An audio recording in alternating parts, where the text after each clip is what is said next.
स्थावर संपत्ति की अवधारणा क्या है? वो संपत्ति जो स्थिर है, स्थायी है, चलायमान नहीं है, स्थावर संपत्ति है, जैसे भूमि, भवन और निर्माण। हालांकि कुछ वृक्ष भी ऐसे होते हैं जो इसमें भूमि से संबंध होते हैं। ठीक है। संपत्ति अंतरण अधिनियम 1882 की धारा 3 में उगती फसलें, खड़े वृक्ष और घास को अचल संपत्ति नहीं माना गया है, क्योंकि इनका उपयोग इनके कटने के बाद यानी भूमि के अलग होने से बाद ही होता है। लेकिन एक वाद है फातिमा बनाम इरफान AIR 80 इलाहाबाद 294 के मामले में फलदार वृक्षों को फल देते रहने तक अचल संपत्ति माना गया है, क्योंकि उनकी उपयोगिता तभी तक है, उसके बाद वे कटने योग्य हो जाते हैं। स्थावर संपत्ति की अवधारणा 2 सूत्रों पर आधारित है। एक, जो कुछ भूमि से संलग्न है वह भूमि का ही भाग है। ठीक है। जो निर्माण कार्य भूमि पर किया जाता है वह भूमि का ही होता है। अब आओ संपत्ति अंतरण। अंतरण मतलब ट्रांसफर ऑफ प्रॉपर्टी। धारा 5 संपत्ति अंतरण अधिनियम 1882 की धारा 5। इसका साधारण सा अर्थ है एक संपत्ति को एक व्यक्ति द्वारा दूसरे व्यक्ति को हस्तांतरण। ठीक है। इसमें मतलब क्या है? ऐसे कार्य अभिप्रेत है जिसके द्वारा कोई जीवित व्यक्ति एक या अधिक जीवित व्यक्तियों को या स्वयं और एक या अधिक जीवित व्यक्तियों को वर्तमान में या भविष्य में संपत्ति हस्तांतरित करता है। यानी कोई व्यक्ति है जो खुद को या किसी और को या खुद को और किसी और सभी को संपत्ति हस्तांतरित करता है, उसे संपत्ति का अंतरण कहते हैं। धारा 5। इसमें अभिप्राय क्या है? किसी संपत्ति का एक जीवित व्यक्ति द्वारा अन्य जीवित व्यक्तियों को वर्तमान में या भविष्य में अंतरण। अच्छा, एक सुप्रीम कोर्ट कहता है 2002 में कि अंतरण किसी अचल संपत्ति में हित के सृजन का द्योतक है। अब है धारा 7 क्या कहती है? 1882 संपत्ति अंतरण अधिनियम की धारा 7। धारा 7 कहती है कि धारा 7 में अंतरण के लिए सक्षम व्यक्तियों के बारे में प्रावधान किया गया है। भाई कौन से बंदे सक्षम है संपत्ति के अंतरण में? तो इसमें कहा गया है कि जो संविदा करने के लिए सक्षम है, जो अंतरणीय संपत्ति का स्वामी या हकदार है, यानी एक जो पहले जिसके नाम है और जिसके नाम बाद में होने वाली है वो हकदार हो गया। जो संपत्ति का अंतरण करने के लिए प्राधिकृत है, ऑथराइज्ड है। संविदा करने के लिए सक्षम व्यक्ति कौन होता है? जो वयस्क हो और स्वस्थ चित्त हो। अवयस्क व्यक्ति द्वारा संपत्ति का अंतरण नहीं किया जा सकता। एक वाद है 1903 का मोहरी बीबी बनाम धर्मदास घोष। इस वाद में कहते हैं जो व्यक्ति संपत्ति का स्वामी या हकदार नहीं है वो संपत्ति का अंतरण नहीं कर सकता। यूँ मान लीजिए वो तो फिर मोहरा ही हो गया ना एक तरह से। त्वरिताप्ति का सिद्धांत क्या है? डॉक्ट्रिन ऑफ एक्लेरेशन, ये धारा 27 का है। त्वरिताप्ति का सिद्धांत, इसे त्वरित प्राप्ति या प्रशीघ्रता का सिद्धांत भी कहते हैं। कैसे? आओ बताएं। जहाँ संपत्ति अंतरण में संपत्ति में एक व्यक्ति के पक्ष में हित सृष्ट किया जाता है और उसी संग व्यवहार में व्यवस्था की जाती है कि इस प्रकार के व्ययन के निष्फल रहने पर वह हित दूसरे व्यक्ति के पक्ष में सृष्ट हो जाएगा।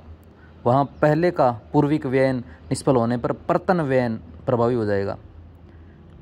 इस सिद्धांत के अनुसार पूर्विक व्ययन के निष्फल होते ही परतर व्ययन प्रभावी हो जाता है, उसे किसी की प्रतीक्षा नहीं करनी पड़ती। ठीक है। अब विक्रय की परिभाषा। विक्रय किसे कहते हैं? संपत्ति अंतरण अधिनियम 1882 की धारा 54 में विक्रय शब्द है। विक्रय ऐसी कीमत के बदले में स्वामित्व का अंतरण है जो दी जा चुकी हो या जिसके देने का वचन किया गया हो या जिसका कोई भाग दे दिया गया हो या किसी भाग के देने का वचन हो। इस प्रकार संक्षेप में विक्रय है कीमत के बदले में स्वामित्व का अंतरण। मतलब ऐसी कीमत के बदले स्वामित्व का अंतरण है जो दी जा चुकी हो या जिसका भाग दिया जा चुका हो या भाग या संपत्ति देने का वचन दिया गया हो। विनिमय किसे कहते हैं? विनिमय है धारा संपत्ति अंतरण अधिनियम 1882 की धारा 118।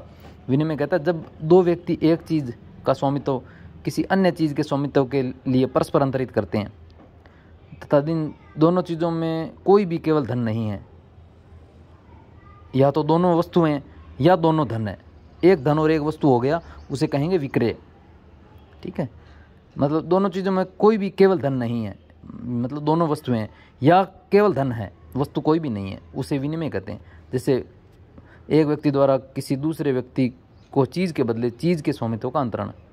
विनिमय दो व्यक्तियों के बीच स्वामित्व का अंतरण है, यूँ कह लीजिए। विनिमय का मुख्य लक्षण है वस्तु के बदले वस्तु के स्वामित्व का अंतरण। यदि वस्तु के बदले धन आ गया तो भाई वह विक्रय होगा, फिर विनिमय नहीं हुआ। विक्रय और विनिमय में अंतर क्या है? इनमें एक ही मुख्य अंतर है, विनिमय में वस्तु के बदले वस्तु और धन के बदले धन का आदान प्रदान होता है, जबकि विक्रय में वस्तु के बदले धन दिया जाता है या धन के बदले वस्तु। विक्रय में धन होता है जो वस्तु की कीमत होता है, जबकि विनिमय में वस्तु की कीमत वस्तु ही होती है।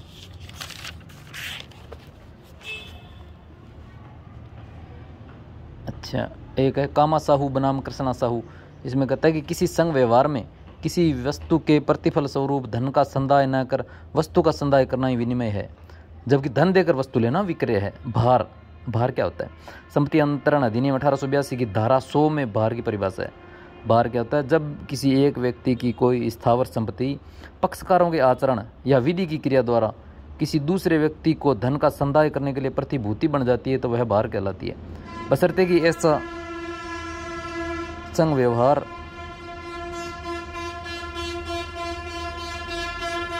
बंधक न हो। मतलब प्रतिभूति मतलब गारंटी।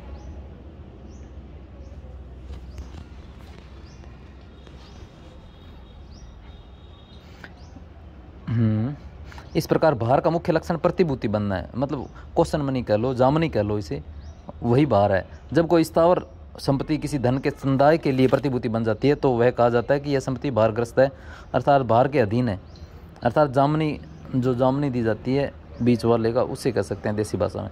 अच्छा, HMT हिंदुस्तान मशीन टूल बनाम नेदू नगड़ी बैंक का एक है फैसला। उसमें कहता है परिवर्तन योग्य प्रतिभूति का सर्जन भार का एक अनिवार्य तत्व है।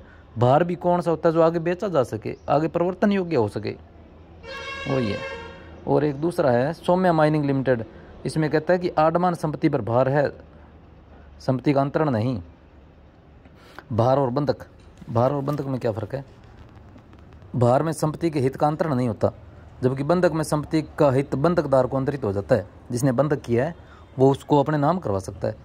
भार का सर्जन है जो पक्षकारों के कृत्य यानी बिचौलों की क्रिया, बिचौलों के कारनामों के कारण या विधि की क्रिया द्वारा किया जा सकता है, लेकिन बंधक केवल पक्षकारों के कृत्य द्वारा ही किया जाता है। भार के प्रवर्तन में नोटिस की अहम भूमिका होती है, जबकि बंधक में कोई नोटिस नहीं होता। भार शाश्वत हो सकता है, जबकि बंधक एक नियत अवधि के लिए किया जाता है। पूर्वबंध क्या है? पूर्वबंध है संपत्ति अंतरण अधिनियम 1882 की धारा 67 कहती है पूर्वबंध। पूर्वबंध है कि बंधककर्ता को बंधक मोचन के अधिकार से वंचित कर देना, अर्थात हटा देना। मतलब जब संपत्ति बरी हो जाती है। देखो इसमें नीलकांत बलवंत बनाम विद्या नरसिंह भारती 1930 में कहता है कि बंधककर्ता द्वारा मांग किए जाने पर बंधक धन के संदाय से इनकार कर दिए जाने पर पूर्व बंधक के अधिकार का उद्भव हो जाता है। बंधक मोचन के अधिकार से विवर्जित हो जाए जो बंधक धन सौदे हो, बंधककर्ता द्वारा बंधक धन का संदाय नहीं किया गया हो, बंधक धन निक्षेपित नहीं किया गया हो, ऐसे ऐसे ऐसे